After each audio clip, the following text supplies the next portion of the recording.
அன்பு சொந்தங்கள் அனைவருக்கும் அஸ்ஸலாமு அலைக்கும் வரஹ்மத்துல்லாஹி வபரகாத்து. 11ஆம் தேதி வியாழக்கிழமை அல்லாஹ்வுடைய கிருபையால மஸ்ஜித் நபவியில் ஃபஜ்ர் தொழுதுட்டு நாம் பேசுகிறோம். நாம் எவ்வளோ பெரிய ஒரு புனிதமான பூமியில் இருக்கோம், நமக்கு கிடைச்சது எவ்வளோ பெரிய நபி அப்படிங்கிறத பற்றி தான் இந்த வீடியோவில் நம்ம பார்க்க போகிறோம். நாயகம் ஸல்லல்லாஹு அலைஹி வஸல்லம் அவங்க எப்படிப்பட்டவங்கிறதுக்கு நிறைய சொல்லலாம். நபி ஸல்லல்லாஹு அலைஹி வஸல்லம் அவங்க நம்ம மேலே எவ்வளோ அக்கறை வச்சுருந்தாங்க அப்படிங்கிறதுக்கு ஒரே இந்த ஒரு சின்ன சம்பவம் நமக்கு போதும். ஆயிஷா ரலியல்லாஹு அன்ஹா அவங்க ரசூலுல்லாஹி ஸல்லல்லாஹு அலைஹி வஸல்லம் அவங்கள்ட்ட கேட்குறாங்க, யார் ரசூலுல்லாஹ் எனக்காக துவா செய்யுங்க அப்படின்னு சொல்கிறாங்க. அப்போ ரசூலுல்லாஹி ஸல்லல்லாஹு அலைஹி வஸல்லம் அவங்க அல்லாஹும்ம ஃபிர் லி ஆயிஷா மா தகத்தம வமா தஅخر வமா அஸர்ரத் வமா அஅலனத் அப்படின்னு ஒரு துவா செய்கிறாங்க. யா அல்லாஹ், ஆயிஷாவை நீ மன்னிப்பாயா ரலியல்லாஹு அன்ஹா, அவர்கள் முன்பின் செய்த பாவங்களை மன்னிப்பாயாக, ரகசியமாக செய்த பாவங்களை மன்னிப்பாயாக, பகிரங்கமாக செய்த தவறுகளை மன்னிப்பாயாக அப்படின்னு சொல்லி துவா செய்கிறாங்க. இந்த துவாவை கேட்ட உடனே நாயகம் ஸல்லல்லாஹு அலைஹி வஸல்லம் அவங்களுடைய வாயிலிருந்து, முபாரக்கான நாவிலிருந்து இந்த துவாவை கேட்ட உடனே ஆயிஷா ரலியல்லாஹு அன்ஹா அவங்களுக்கு சந்தோஷம் தாங்க முடியல. உடனே அப்படியே மகிழ்ச்சியில சந்தோஷத்துல அப்படியே சிரிக்கிறாங்க, அப்படியே விழுந்து விழுந்து சிரிக்கிறாங்க. எந்த அளவு அப்படின்னா, அவங்களுடைய தலை ரசூலுல்லாஹி ஸல்லல்லாஹு அலைஹி வஸல்லம் அவங்களுடைய மடியில விழுகிற அளவுக்கு விழுந்து விழுந்து சிரிக்கிறாங்க சந்தோஷத்துல.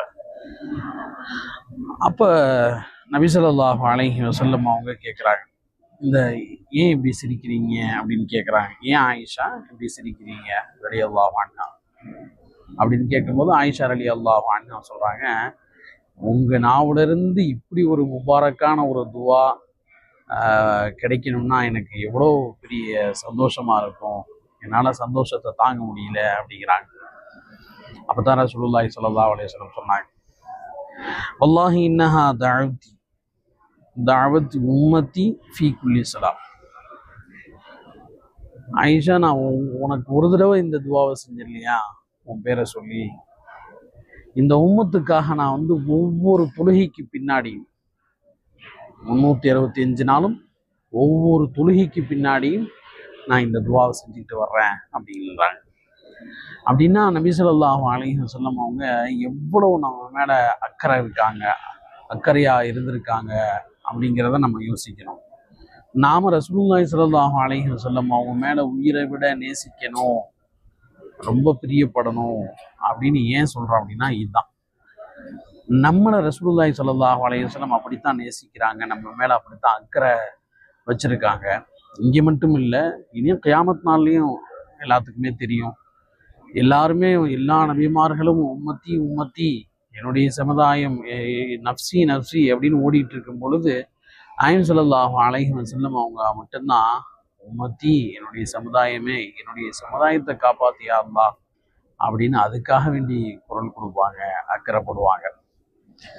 நபி ஸல்லல்லாஹு அலைஹி வஸல்லம் அவங்க இந்த மதீனாவை பற்றி நிறைய சொல்லியிருக்காங்க. அதில் ஒரு 5 விஷயங்களை மட்டும் இந்த வீடியோவில் நம்ம பார்த்துடலாம். ஒன்றாவது, இன்னல் ஈமான லயரிஸு இலல் மதீனா கமா தரிஸுல் ஹய்யத்து இலா ஹுஜ்ரியா. ஈமான் ஈமானுடைய பிறப்பிடம்,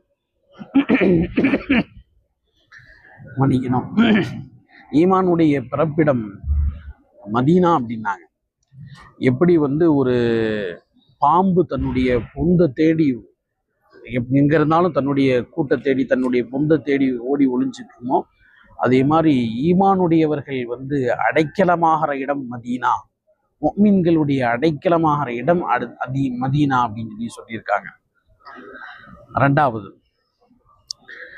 யார் இந்த மதீனால இருக்கக்கூடிய கிளைமேட் அல்லது இந்த மதீனால இருக்கக்கூடிய ஏதாவது ஒரு ஏற்றுக்க முடியாத ஒரு கஷ்டத்தை சகிச்சுக்கிறாங்களோ, அதில் பொறுமையாக இருக்காங்களோ, இல்லா குந்துலஹு ஷஃபியான் அவ் ஷஹீதன் யௌமல் கியாமா, நான் அவங்களுக்கு கண்டிப்பாக பரிந்துரை செய்வேன் அப்படின்னாங்க. இந்த மண்ணில் அவங்க படுற கஷ்டத்தை, அவங்க ஃபஜ்ருக்கு அல்லது இஷாவுக்கு இது மாதிரி வர நேரங்களில் வரும் பொழுது அவங்களுக்கு ஏற்படுற குளிரை யார் சகிச்சுக்கிறாங்களோ அல்லது வேறு விதமான கஷ்டத்தை யார் சகிச்சுக்கிறாங்களோ அவங்களுக்காக நான் வந்து கியாமத் நாளில் சிபாரிசு செய்வேன் அப்படின்னு சொல்லி சொன்னாங்க. மூணாவது, இந்த பள்ளிவாசல் மஸ்ஜிது நபவி, இந்த பள்ளிவாசலில் ஒரு ரக்காத்து நீங்கள் தொழுத்தீங்க அப்படின்னா மற்ற பள்ளிகளில் தொழுகிறத விட 1000 நன்மை கிடைக்கும். மஸ்ஜிதுல் ஹராம், காபத்துல்லாவில் இருக்கக்கூடிய மஸ்ஜிதுல் ஹராமை தவிர அப்படின்னாங்க. இந்த பள்ளிவாசலில் தொழுகிற ஒரு தொழுகைக்கு 1000 நன்மை கிடைக்கும். மற்ற எந்த பள்ளியில் தொழுதாலும் அப்படி ஒரு நன்மை கிடைக்காது. மஸ்ஜிதுல் ஹராம் இல்லை, மஸ்ஜிதுல் ஹராமில் தொழுதா, காபாவில் இருக்கக்கூடிய அந்த பள்ளிவாசலில் தொழுதா 1,00,000 நன்மை கிடைக்கும். அடுத்து 4வது நபி ஸல்லல்லாஹு அலைஹி வஸல்லம் அவங்க சொன்னாங்க, இந்த மதீனாவை எப்படி எப்பேற்பட்ட ஒரு பாதுகாப்பான பூமி அப்படிங்கிற விஷயமா 4வது ஒரு விஷயம் சொல்லியிருக்காங்க.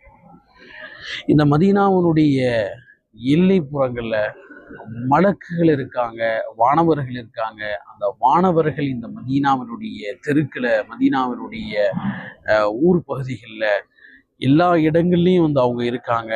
அதனால நோய், காலரா போன்ற நோய், அதே மாதிரி தஜ்ஜால் வர்றதை அந்த மலக்குமார்கள் தடுத்துருவாங்க. பெயர் தெரியாத நோய்கள் வர்றதை தடுக்கக்கூடிய மலக்குகள் இருக்காங்க, தஜ்ஜாலை தடுக்கக்கூடிய மலக்குகள் இருக்காங்க. அந்த மலக்குகளின் மூலமாக அல்லாஹ் தஆலா பாதுகாப்பை உறுதி செய்கிறான், மதீனாவுக்கான பாதுகாப்பை உறுதி செய்கிறான் அப்படின்னு நபி ஸல்லல்லாஹு அலைஹி வஸல்லம் அவங்க 4வது சொல்லியிருக்காங்க. 5வது, ரசூலுல்லாஹி ஸல்லல்லாஹு அலைஹி வஸல்லம் அவங்க சொன்ன 5வது சிறப்பு மதீனாவை பற்றி, யதி அலன்னாசி ஜமானும், ஒரு காலம் ஒன்று வரும்.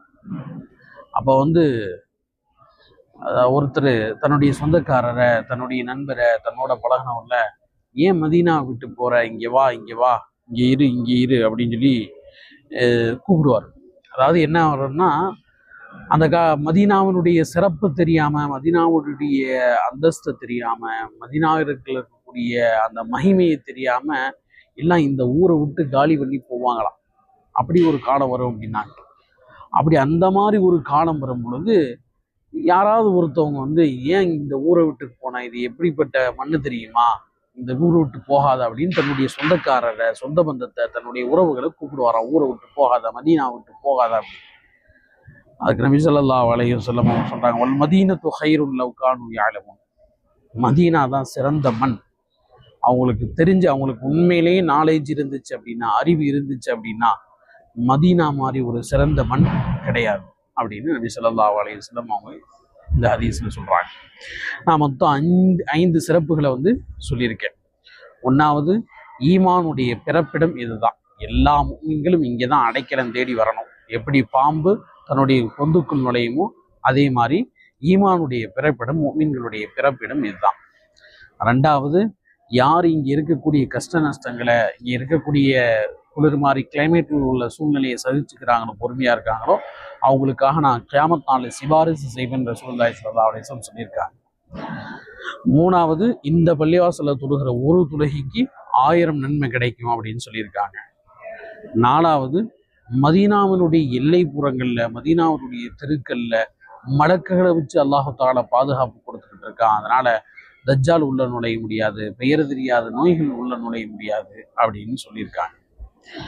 5வது, காலம் ஒன்று வரும், மதீனாவுடைய அந்தஸ்து தெரியாம, மதீனாவுடைய சிறப்பு தெரியாம எல்லாம் இந்த மதீனா விட்டு காலி பண்ணி போகும்போது ஒருத்தர் கூப்பிடுவாரு, சொந்த பந்தத்தெல்லாம் கூப்பிடுவாரு, வைப்பாரு, இங்கே இரு, இதுதான் சிறந்த மண் அப்படின்னு சொல்லி கூப்பிடுவாரு. உண்மையிலேயே அவங்களுக்கு அறிவு இருந்தா மதீனா தான் சிறந்த மண் அப்படின்னு நபி ஸல்லல்லாஹு அலைஹி வஸல்லம் அவங்க சொல்லியிருக்காங்க. அல்லாஹ் தஆலா எல்லா மக்களுக்கும் இந்த நசீபை கொடுக்கணும், உம்ராவுடைய பாக்கியத்தை கொடுக்கணும், ஹஜ்ஜுடைய பாக்கியத்தை கொடுக்கணும். அல்லாஹ் தஆலா நம்மளுடைய தல்பியா ஹஜ் அண்ட் உம்ரா சர்வீஸினுடைய நிறுவனத்தையும் ஹாஜிகளுக்கு முழுக்க சேவை செய்யக்கூடிய ஒரு நிறுவனமாகும்.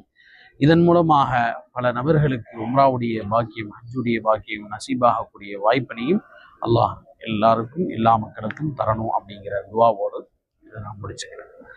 அஸ்ஸலாமு அலைக்கும்